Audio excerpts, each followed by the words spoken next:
Hello, everybody. Thank you for joining with Qversity and with me today. Just to jump in, I just want to make sure, do you guys see, actually, let me bring this up here. Yeah, we can see your desktop. Okay, good. Because I prepared a little PowerPoint for you guys for today here. Fantastic.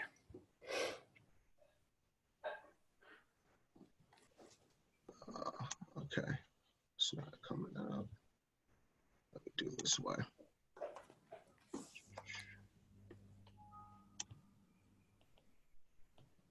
There you go.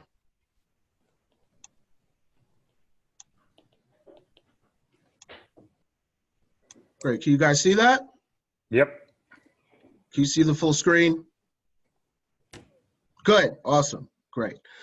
All right, so first and foremost, question I'd like to ask is, how is the healthcare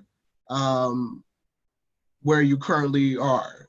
Is the healthcare good? Is there a lot of issues with illnesses, sickness? If you're sick and you need to go to the doctor, do you have local access to, maybe a particular clinic or facility?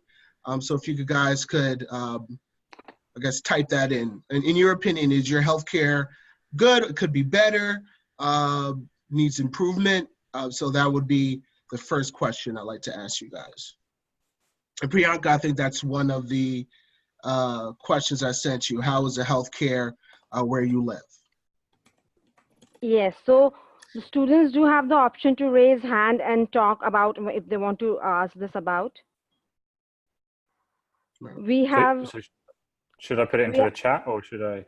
Yes, you can put say and answer, as you can raise your hand, like Rashi has raised her hand. Rashi can reply to us on how the healthcare is here. I see. So then what happens once I've raised my hand? Well, Rashi. Yeah, can you hear me?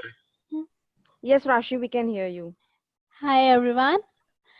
Well, the healthcare in my country, I think it's pretty good, but it depends upon the, how much cost you're going to spend.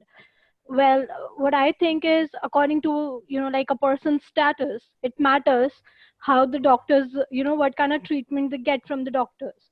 Like the much money you, like get into the healthcare, the better treatment you deserve or you get. That's how it works over here. Okay. Same here over in the United States. Basically, there was one of the other questions I had is,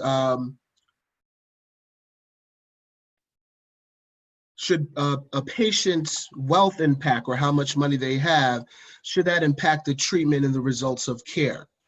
So what do you guys think? Do you think that because it doesn't matter how much money you have, you're a human being, if you're sick, if you have an illness, you should be treated with the same type of care?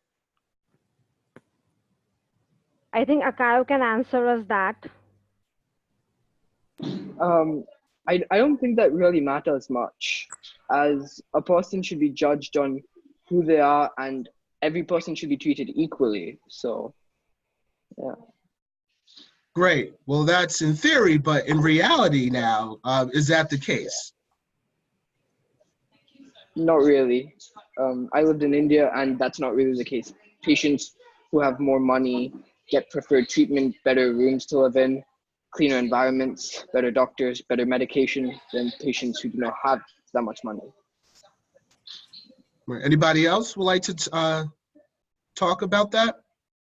Yeah, go on then. Well, coming from the UK, we've got the National Health Service, which is pretty open. You can walk, if you are injured, you can walk into any facility and accident emergency, and you will get the same level of healthcare as anybody else being brought into that. Yes, there is then a process that if you are a foreigner and you are overseas, then you can bill your own healthcare in the UK, from the UK. So if you're US, you might be able to charge it to your US health insurance. And one of the big issues that the NHS has is being so open that they lose a lot of money for people coming into the country and giving them free healthcare, and then they never recoup that loss because people just disappear and don't fill in all the forms. So I've come from a country where healthcare is pretty open, to the UAE, where everything is done on health insurance, and it is expensive. And if you don't have the health insurance, then you have to spend quite a lot of money on medicine. Right. Thank you. In the United States, actually, we spend trillions of dollars on healthcare, and yet, compared to other countries, longevity, how long you live, all these social factors regards to health, we are not in the top 3 or in the top 5. A lot of times we're not even in the top 10. So there's a lot of issues that we need to really iron out in regards to health. And the reason why I ask that is because when you are treated differently because you don't have enough money for care, that is a lack of ethics, right? So ethics in itself is a core and the foundation of biomedical ethics.